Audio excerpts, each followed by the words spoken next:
Portugal nasceu oficialmente há 870 anos, em 1143. Desde os primeiros portugueses até aos que nasceram já este ano, terão passado cerca de 35 gerações, o que dá portugueses para todos os gostos. Alguns deram-nos a glória de descobrir novos mundos explorando mares e oceanos. Isto depois de outros nos terem dado o próprio país e definido as fronteiras. Certos houve que, de tanto orgulho lusitano, deram dores de cabeça aos portugueses e o reino aos espanhóis. Por isso, outros tiveram de bater em nuestros hermanos, nem que fosse à passada.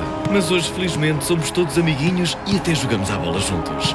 Voltando ao passado, houve quem nos desse uma rainha que já estava morta, tal era o amor que ainda nutria por ela. Alguns portugueses criaram a moda de fugir para o Brasil, tendência que, aliás, teve vários seguidores mesmo nos nossos dias. Muitos lutaram pelo país com espadas e bestas, outros com canhões e espingardas.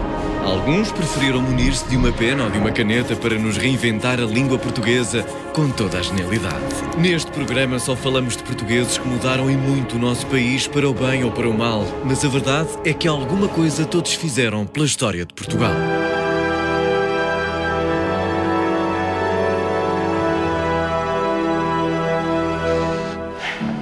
Descobrimento ou achamento?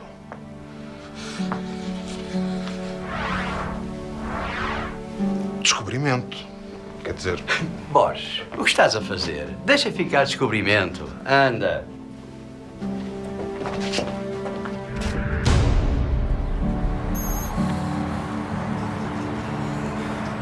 Mas é que, de facto, existe uma discussão quanto ao termo mais correto. Eu sei. E há muitos argumentos para cada lado. Eu uso descobrimento. Ok, mas repara, o objetivo final de Álvares Cabral era chegar à Índia. Certo. Não é a minha opinião, mas se ele encontrou o Brasil por acaso, então é um achamento. Não é essa a tua opinião e muito bem, porque de facto está provado que não foi um acaso. A frota de Pedro Álvares Cabral dirigiu-se ao Oriente fortemente armada para a eventualidade de um combate. Isto porque Vasco da Gama tinha encontrado alguma hostilidade quando chegou à Índia. Alguns afirmam que Cabral terá desviado a rota devido a tempestades, mas os seus pilotos experientes nunca precisariam de tamanho desvio. Para além disso, após o descobrimento do Brasil, um dos navios voltou a Portugal para contar o que vira. Se Cabral tinha de chegar fortemente armado à Índia, nunca dispensaria um dos seus barcos sem que isso estivesse planeado. Mas também acho que a viagem de Pedro Álvares Cabral tem questões mais interessantes do que essa. Uma coisa que temos absolutamente que falar é daquele secretismo todo à volta das viagens. Há questões que ultrapassam os melhores guiões cinematográficos.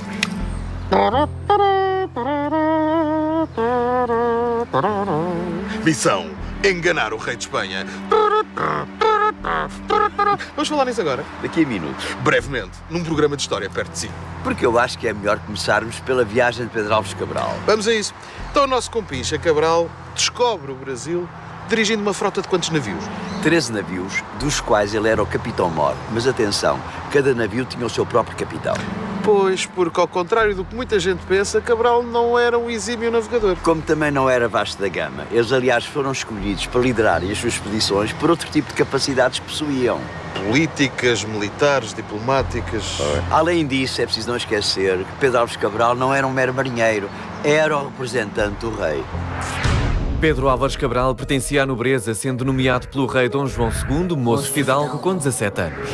Provavelmente terá combatido no norte da África, como era usual fazerem os jovens nobres da sua época. Mais tarde, já com o rei Dom Manuel, foi nomeado Cavaleiro da Ordem de Cristo e, em fevereiro de 1500, designado Capitão-Mor da expedição à Índia, na qual descobriria o Brasil.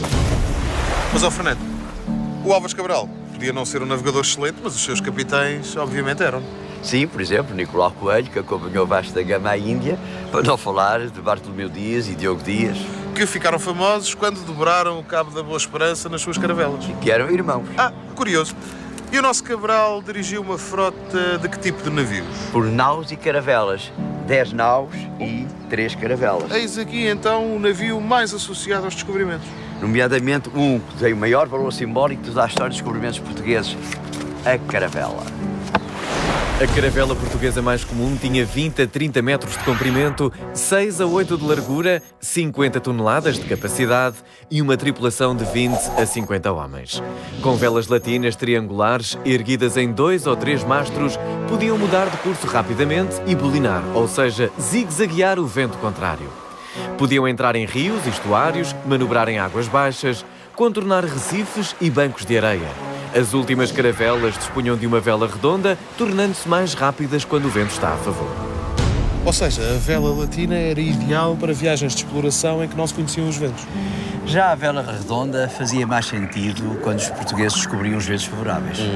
E esta aqui, simplesmente maravilhosa, por sinal, é uma nau. Impressionante. Já estou a imaginar o Pedro Álvares Cabral, com a sua vaidade, a bordo da nau, prestes a sair do Tejo, a dizer: "Oh, chefe, tira lá o barquinho da frente, se faz favor, que aqui o papá vai de nau para o Brasil." As velas destas naus, tal como esta que aqui está, eram predominantemente redondas. Propositadamente redondas, já para aproveitar as rotas conhecidas. Essa era uma das diferenças, embora houvesse outras. Bastante maior do que uma caravela, a nau podia transportar muito mais carga, incluindo mantimentos, o que lhe dava a autonomia ideal para viagens de maior curso. A nau típica tinha 2 velas redondas e uma latina e estava fortemente armada com peças de artilharia para eventuais combates marítimos. Se eles ficassem sem mantimentos nas caravelas, podiam abastecer-se através de uma nau como esta. Era assim o trabalho e a equipa. Mas há uma coisa que me faz confusão, Fernando. A viagem de Cabral durou meses, não? Obviamente, com muitos dias e muitas noites no voeiro. Exato. O que eu quero dizer é, se havia períodos em que eles não se conseguiam avistar, como é que eles não se perdiam? Quando eles se deixavam de avistar, muito rapidamente se punham em contacto uns com os outros, num tirinho. Num tirinho? Num, 2, 3 ou vários tirinhos. Para manter os barcos todos juntos, Cabral orientava os seus capitães com instruções precisas. Por exemplo, 2 tiros secos para mudar a direção, seguindo a rota estabelecida. Quando os capitães respondessem com 2 tiros também, todos viravam. Outros sinais seriam 3 tiros para tirarem uma vela suplementar, 4 para amainarem. Era um risco imenso defrontar o alto mar numa embarcaçãozita de madeira. Ó Borges, para se ter uma ideia, de 10 embarcados apenas regressariam 4. E aquele tempo, aqueles meses todos, só a ver água, de certeza que os tornavam agressivos. Agressivos e deprimidos, ou ambas as coisas. Por exemplo, a nau de Cabral levava quantas pessoas? Julga-se que cerca de 200, mas mais tarde construíram-se maiores, que davam mais do dobro. Ah, bom, maiores, mas calculo que nem por isso com melhores condições. A tripulação nunca foi a prioridade. A prioridade ia toda para a carga, cada vez mais carga, cada vez mais carga. Bom, definitivamente aquelas viagens não eram nada fáceis. Eram extremamente difíceis, mas mais difíceis para uns do que para outros. A tripulação de um navio dos descobrimentos era uma micro-sociedade com as suas regras. O topo da hierarquia dormia numa coberta, mas a esmagadora maioria da tripulação dormia no convés, uma vez que o porão estava reservado para a carga e para o transporte de animais vivos que serviriam de alimento. A equipa de uma nau dos descobrimentos era composta pelo capitão do navio, responsável pelo comando e pela disciplina do barco,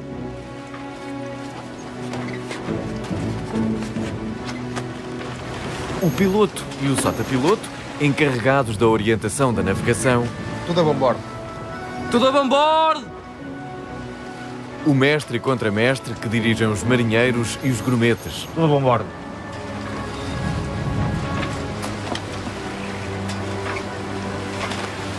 Tudo a bordo!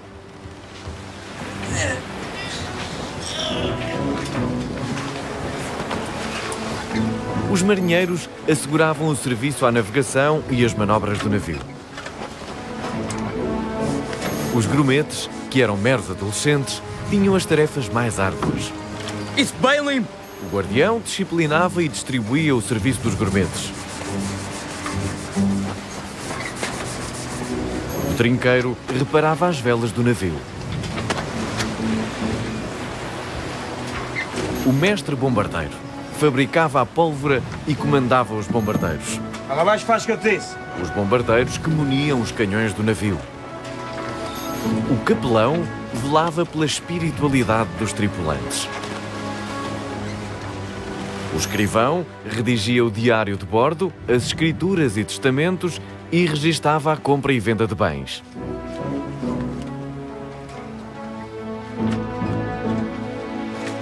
Os despenseiros controlavam os mantimentos e as rações do navio.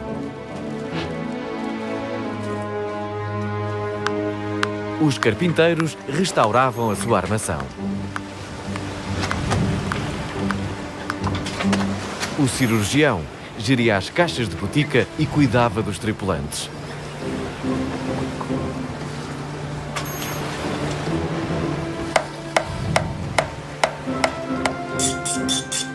Os barbeiros cirurgiões faziam a barba e o cabelo, arrancavam dentes e, na ausência do cirurgião, tratavam dos feridos. Ora, vamos lá ver. Então, é para cortar o cabelo? Não, é para arrancar o dente. Sim, mas é com lavagem. Arranca o dente, mas antes lava o cabelo. O verdadeiro 2 em 1.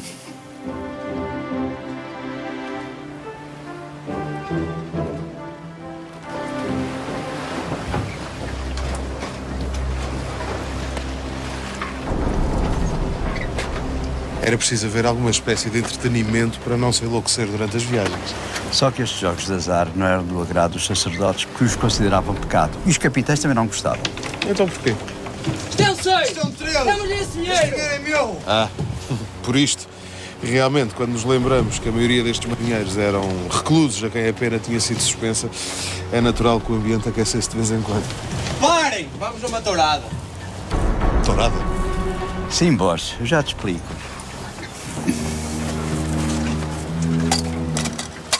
Para passarem o tempo, os marinheiros brincavam às touradas. Quando acontecia apanharem um tubarão nas redes de pesca, consta que eles soltavam-no no convés e toreavam-no. O quê? A sério? Mas isso é de uma crueldade. Quer dizer, o animal ali a debater-se pela vida. Outra maneira de passarem o tempo era apreciarem as belezas do oceano. Lá está, muito melhor, muito mais giro. Apreciar as aves, os golfinhos, ver as baleias que de repente surgiam. Isso era um espetáculo impressionante para quem viajava.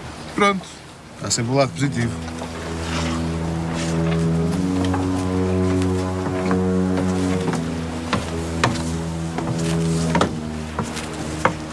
Amanhã deveremos fazer mais uma procissão.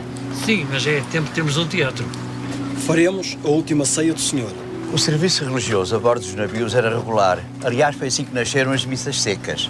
Missas secas? Missas secas porque o Papa proibiu o uso de vinho na celebração da missa a bordo dos navios. Havia a possibilidade de uma ondulação mais agitada fazer transbordar o sangue de Cristo. Faz sentido. Mas havia vinho a bordo, não havia? Havia, só que era racionado, além de ser muito mau. Não, deve ser que se pode.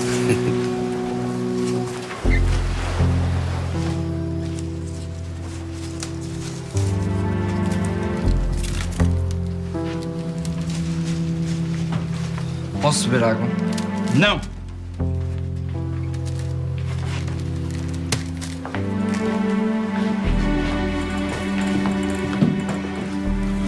A água também era muito racionada, estou a ver. Só o dispenseiro e o capitão é que tinham acesso à dispensa. Era um sítio que tinha que ser muito bem controlado. Só eles é que tinham acesso e agora nós, Fernando. Vamos ver os petiscos? Ora bem, o que é que temos aqui? Temos carne e peixes secos. Carne e peixes secos para melhor se conservarem. Pois, mas isso também dá uma sede do caraças. E mais, temos alho, frutos secos, mel, queijo, cebolas, louro... Ah! E o famoso biscoito. Biscoito que, no fundo, era pão cozido 2 vezes. Para melhor se conservar também. Bis, cóctos. Ah, ok. Bis de 2 e cóctos de cozido, espero eu. Deixa cá provar isto. Mano, isso é horrível. Isto não tem sabor nenhum. Não me diga que não gostou. Não gostei nada. Uma coisa também que havia a bordo, obviamente, era peixe fresco. Caso. Bom, isso é fundamental. E os animais vivos? Animais vivos era só para quem mandava. Ah, galinhas e assim peixe. Faz sentido. Bom, se há coisa que a América do Sul enriqueceu foi a gastronomia da Europa. A Europa conheceu muito dos seus sabores pelos ibéricos. Da América levaram a abóbora, o amendoim, o ananás, a batata doce, a baunilha, o cacau, o caju, o feijão, o girassol, o maracujá, o milho, a papaya, o pimento e o tomate. Oh, Fernando, engraçado também é a diferença entre os povos. Por exemplo, portugueses e ingleses, ambos estiveram na Índia. Mas nós adotámos o caril, a chamuça, muitas coisas mais. Já os ingleses, Era mais bife. a não ser quando vão ao restaurante indiano, passo o exagero. Outra coisa curiosa é que o açúcar apenas foi difundido em Portugal com os descobrimentos. Ah, pois, antes usava-se o mel para adoçar. Já era bem doce. E também fazia mal aos dentes. Falar em dentes, escorbuto. beriberi, peste, doenças era o que não faltava por aqui. E muitas delas eram mortais. E propagavam-se, calculo, devido à falta de condições de higiene. A bordo não havia casas de banho. De resto, estava difundida a ideia de tomar banho era nocivo à saúde. Pois, claro, nocivo. Podia cair a pele ou assim. Bom, isto era só azares. Ele era doenças, ataques de corsários, naufrágios. Naufrágios normalmente provocados por excesso de carga. De resto, era essa a principal causa de acidentes. Pois, lá diz o povo e muito bem. Quem tudo quer, águas mil.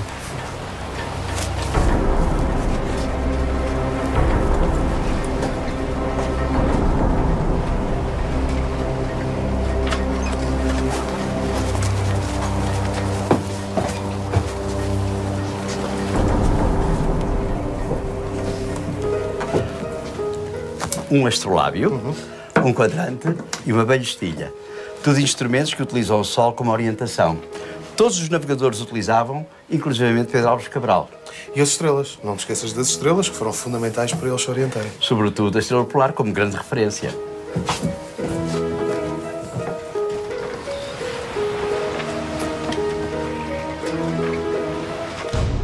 A estrela polar mantém-se praticamente fixa no firmamento e são as restantes estrelas que circulam à sua volta. É também conhecida por Polaris, Tramontana ou Estrela do Norte, por indicar este ponto cardeal. Os portugueses verificaram que se encontrava precisamente 4 graus desviada do eixo polar. Era através dela que se determinava a latitude, pois à medida que se viajava para sul, a estrela polar ia descendo no horizonte.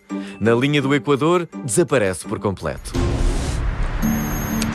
Chegando ao hemisfério sul, o céu é diferente. As estrelas agora são outras. Não há estrela polar. E até a lua cresce ao contrário, da esquerda para a direita. E como é que os marinheiros se orientavam nesse novo céu? Tiveram de o descobrir.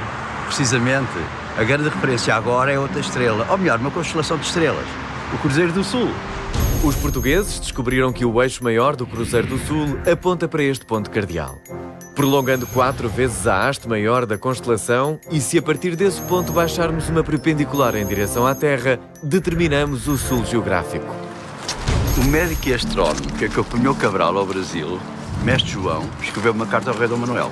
O rei que mandou construir aqui o Mosteiro dos Jerónimos. Precisamente, e enviou-lhe os cálculos matemáticos e astronómicos do céu do Brasil. Falava lá do Cruzeiro do Sul? Pela primeira vez há uma referência escrita ao Cruzeiro do Sul. E essa é mais uma das descobertas fantásticas da viagem de Álvares Cabral. Descoberta, aliás, que foi homenageada na bandeira do Brasil. Na bandeira do Brasil estão inscritas diversas constelações avistadas do céu do país. Cada estrela representa um dos 27 estados brasileiros. No Cruzeiro Sul, em homenagem a Cabral, ficaram os 5 principais estados a quando da criação da bandeira: São Paulo, Minas Gerais, Rio de Janeiro, Bahia e Espírito Santo. Faz graça. A América foi descoberta por Colombo. Colombo é a forma correta. Colombo foi um erro que se generalizou. Ok, Colombo descobriu a América do Norte. Cabral descobriu a América do Sul. Mas o nome do continente é associado a Américo Vespúcio. Américo Vespúcio. Mas que diabo é este Américo? Foi um cosmógrafo, navegador e mercador de Florença. Sim, claro.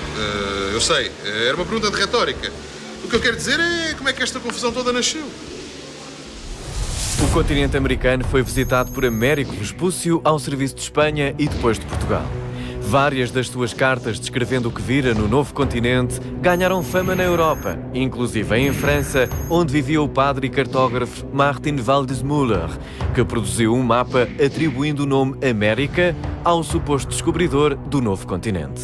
4 anos mais tarde, apercebeu-se do seu erro e deixou de nomear o continente dessa forma, mas já era tarde demais. O nome tinha agradado e já se havia generalizado. Ficou América e não Américo porque os nomes dos continentes são sempre femininos. Sim, a Ásia, a África, a Europa e a Oceania são nomes de ninfas ou deusas gregas. Mas por acaso tinha graça se tivesse ficado Américo. Já estou a imaginar os chutos. No Américo! Mas já agora, a história da descoberta da América por Colombo pode estar mal contada. Sim, há 2 abordagens completamente distintas. E a abordagem clássica diz-nos que ele dirigiu-se ao rei Dom João II, o rei anterior a Dom Manuel I, solicitando para que investisse na sua viagem. No Américo! Desculpa, isto fica no ouvido. Sim, mas se isso tivesse acontecido, então o filme seria assim. Cristóvão Colón, take 1, ação! Vossa Majestade, há 8 anni che vivo in Portogallo e il mio desejo aiutare esta sua muito nobre pátria. E pretendeis fazê-lo encontrando o caminho marítimo para a Índia? Sì, certo. Indo per Occidente è il cammino mais curto per arrivare às Índias. Posso então recomendar-vos que faleis primeiro com quem melhor me pode aconselhar sobre este assunto? Com certeza, Vossa Majestade. E essas pessoas eram os sábios, astrónomos e matemáticos de Dom João II. Precisamente. E foi nesse conjunto de sábios que Dom João II se apoiou completamente para empreender os descobrimentos portugueses. E era gente que sabia muito bem que Colombo estava errado. Completamente. Vossa Majestade, os cálculos de Paulo Toscanella estão errados. É impossível que as Índias estejam tão próximas. Quando eu lhe negar o meu apoio, irá procurar os reis de Castela. Melhor ainda, pode ser que aceitem e gastem o seu tempo e dinheiro em iniciativa tão desacertada. E assim sendo, Colombo teria o apoio de Castela e acabaria por descobrir a América. O curioso é que morreria convicto de que os índios eram indianos. É curioso notar que a palavra índio, noutras línguas, designamos os termos. Interessante, mas voltando ao apoio de Castela a Colombo, foi mesmo isso que aconteceu, não é? Pelo menos tendo em conta a perspectiva mais tradicional da história. Sim, porque há outra versão da história. Ah, é? Ou melhor, outro filme. Salvador Zarco, o português. Take 1, ação! Carlos Arco, sabemos que a África é contornável e que podemos por aí chegar às Índias. Preciso agora que os reis de Castela não procurem fazer o mesmo. Para isso, conto com o vosso empenho. E como poderei ajudar Vossa Majestade e nosso muito nobre país? Convencendo os reis católicos a investir na chegada às Índias pelo Ocidente. Para isso, devereis mudar o nome e nacionalidade e basear a vossa argumentação nos cálculos errados de Toscanelli. Que assim seja. Mas esta teoria é bem fundamentada? Eu diria até muito bem fundamentada. Colombo pode ter sido Salvador Fernandes Zarco, neto de João Gonçalves Zarco, o descobridor da Madeira, tendo nascido na Cuba, perto de Beja. Entre vários factos apresentados, os lugares das Antilhas que batizou correspondem na sua maioria a localidades portuguesas, quase sempre no Alentejo. Por exemplo, Santa Luzia e Guadalupe. Embora alguns desses nomes existam também no castelhano, outros são exclusivamente portugueses, como é o caso de Cuba. Colombo, ou Zarco, batizava assim a maior ilha que encontrava com o nome da sua terra natal. Esta política de sigilo, de contra-informação e de propaganda é uma característica comum a todos os descobrimentos. É que são autênticas histórias de espionagem. E a mais extraordinária de todas é, sem dúvida nenhuma, a de Pedro da Covilhã.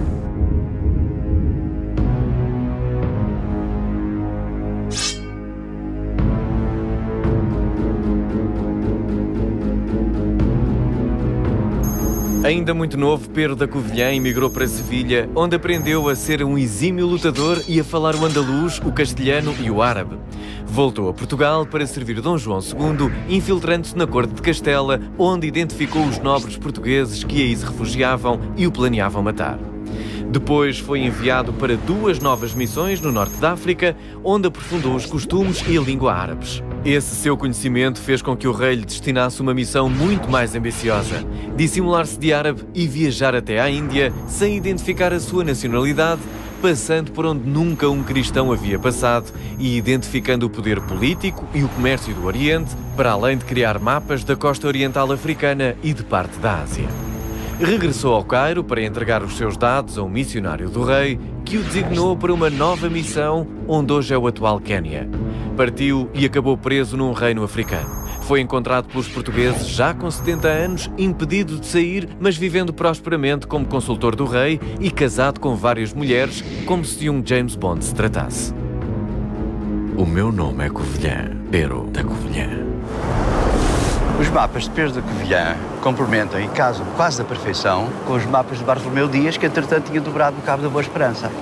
E ficámos então a conhecer a costa africana até chegar à Índia. Para onde partiria Vasco da Gama, seguindo-se Pedro Álvares Cabral, naquela viagem onde o Brasil seria descoberto. Mas todo este sigilo leva-nos a pensar que, de facto, Portugal podia conhecer a América antes de Álvares Cabral e até mesmo antes de Colombo. Pela política de sigilo e também pelo Tratado de Tordesilhas. O Tratado de Tordesilhas dividiu o mundo conhecido de então em duas partes. A Ocidente estavam as terras descobertas e por descobrir de Espanha e a Oriente as de Portugal. As negociações foram muito difíceis, até porque a decisão final pertencia ao Papa Alexandre VI, que era espanhol. Espanha propunha que essa linha se encontrasse a 100 léguas dos Açores. Portugal queria que fosse a 370 léguas de Cabo Verde. O acordo acabou por pender a favor de Portugal e foi assinado 6 anos antes de Cabral descobrir o Brasil. Para Dom João II insistir tanto que a divisória fosse mais para o Ocidente é porque provavelmente já desconfiava ou já sabia da existência da América do Sul. Mas pelo menos assim conseguia-se que a rota que os barcos tinham de fazer seria sempre feito em águas portuguesas. Em águas ou em alguma terra que viessem encontrar, como é o caso? Quase certo foi o facto do navegador Duarte Pacheco Pereira ter estado no Brasil 2 anos antes de Cabral. Mas isso desvaloriza o descobrimento de Álvares Cabral. Não necessariamente, porque é na viagem de Pedro Álvares Cabral que o Brasil é plenamente descoberto e nos 3 documentos que a retratam. 3 documentos, ora bem. Um é a carta de Mestre João, de que já falámos quando referimos a descoberta do Cruzeiro do Sul. E os outros? Os outros são a carta de Pedro Vaz de Caminha e o relato do piloto anónimo.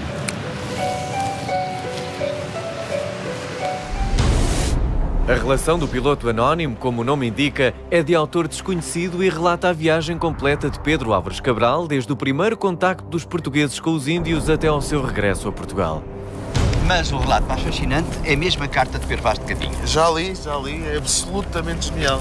Ele sabia transpor para o papel perfeitamente a realidade. E de que maneira? Pedro Vaz de Caminha era um homem letrado, nomeado escrivão da viagem de Pedro Álvares Cabral. A sua carta dirigida ao rei Dom Manuel, a descrever a chegada ao Brasil, é por muitos considerada a certidão de nascimento deste país. Permita-me discordar, Fernando, não é extraordinário. É muito mais que extraordinário. O que Pedro Vaz de Caminha fez é como se o fabuloso e o fantástico se tivessem encontrado, conhecido, apaixonado e feito um filho. É fabulástico o que ele fez. Com efeito. Fora de brincadeiras, é um relato incrível, porque transporta-nos imediatamente para o momento dos primeiros contactos entre portugueses e índios. Não é? É um retrato quase perfeito.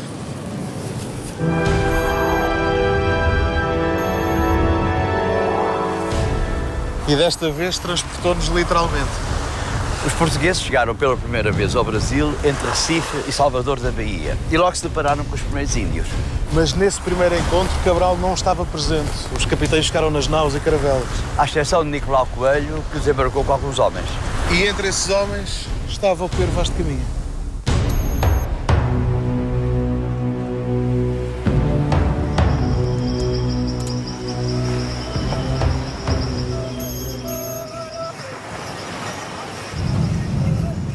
Quando o batel chegou à boca do rio, estavam ali 18 ou 20 homens pardos, todos nus, sem nenhuma coisa que lhes cobrisse suas vergonhas. Se calhar, tendo em conta a hora do programa, mais o provedor do espectador e tal, se calhar convém não sermos demasiado fiéis à narração. É melhor. É melhor. Traziam arcos nas mãos e suas setas. Vinham todos rios para o batel e Nicolau Coelho lhes fez sinal que pusessem os arcos. E eles os puseram. Ali não pôde deles haver fala nem entendimento que aproveitasse. Somente lhes deu uma carapuça de linho e um barrete vermelho que levava na cabeça.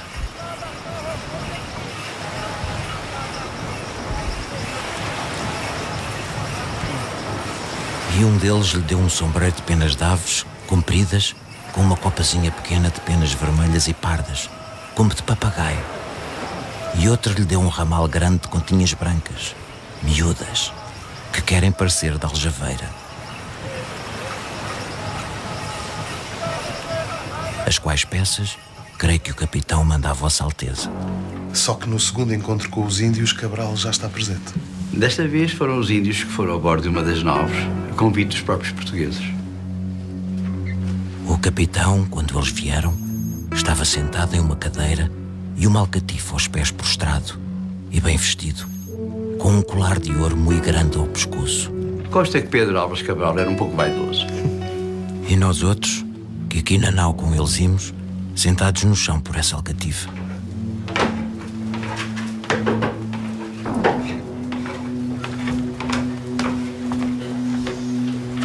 acenderam tochas e entraram.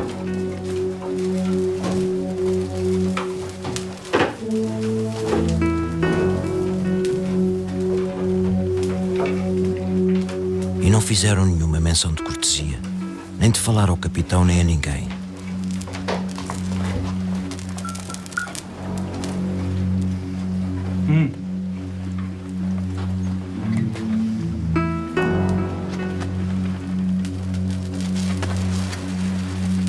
Um deles, porém, pousou-lhe no colar do capitão e começou de acenar com a mão para a terra e depois para o colar, como que nos dizia que havia em terra ouro.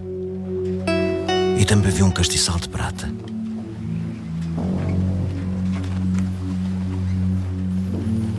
E assim mesmo acenava para a terra e então para o castiçal, como que havia também prata. Só que não era bem isso que eles queriam dizer. O que eles tinham era uma enorme curiosidade pelo metal precioso. Os índios não conheciam nem o ouro nem a prata. E é o próprio Pedro Vaz de Caminha que lança essa hipótese. Mostraram-lhes um papagaio pardo que aqui o capitão traz e acenaram para a terra, como que os havia aí. Papagaios eles conheciam. E bem, já outros animais? Mostraram-lhes um carneiro, não fizeram dele menção. Mostraram-lhes uma galinha, quase haviam medo dela, e não lhe queriam pôr a mão. E depois a tomaram como espantados. Ainda se fosse um franguinho assado, talvez tivessem gostado mais. Oh, amigo Borges, nem isso. Deram-lhes ali de comer pão e peixe cozido, confeitos, fartéis, mel, figos passados. Não quiseram comer daquilo quase nada. E se provavam alguma coisa, logo a lançavam fora. Trouxeram-lhes vinho em uma taça.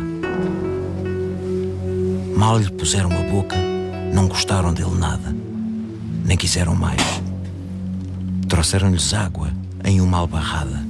Provaram cada um o seu bochecho, mas não beberam. Apenas lavaram as bocas e lançaram-na fora. Viu um deles umas contas de rosário brancas.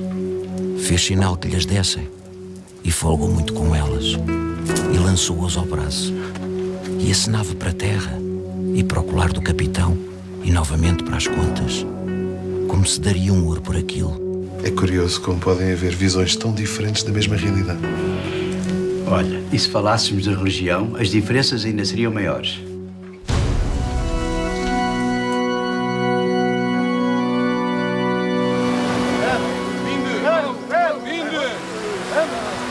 Esta é a segunda e última missa que os homens de Cabral celebraram com os índios do Brasil. E aquela cruz era para marcar o território de Portugal.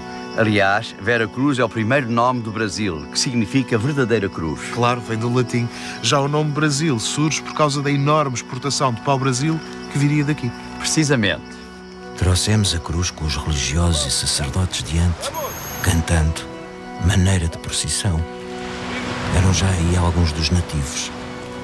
E quando nos assim viram vir, alguns deles se foram meter debaixo dela a ajudar-nos.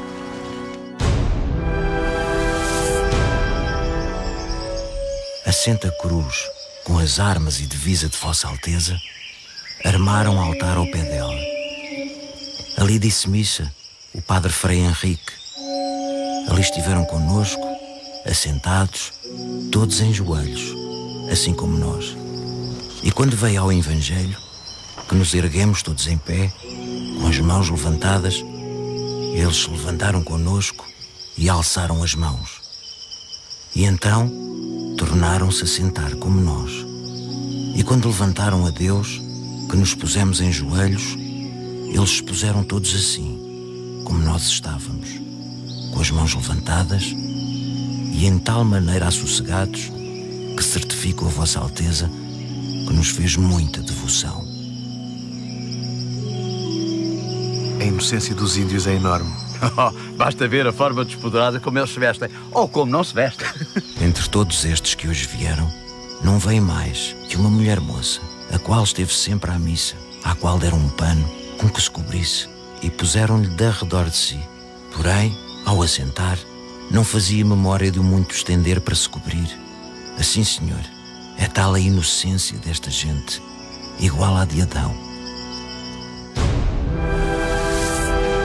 E assim começava o encontro entre portugueses e índios, com muitas histórias más, mas algumas boas.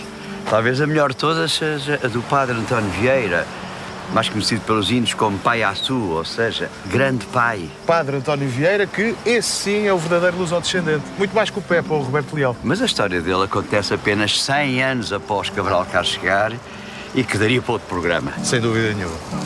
Daria um grande programa, aliás. Ei! Está tudo bem!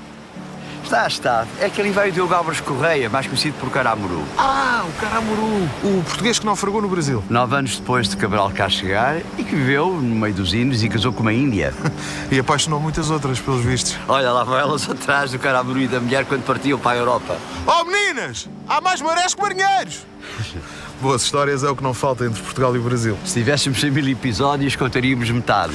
E mesmo assim tinha que ser a falar muito depressa, tipo aqueles rodapés no fim dos anúncios. Este medicamento tem contraindicações graves para diabéticos e grávidas. Não é aconselhável o seu uso durante mais de 5 dias. Em caso de sintomas, consulte imediato o seu médico farmacêutico. A essa velocidade tenho a certeza que dava.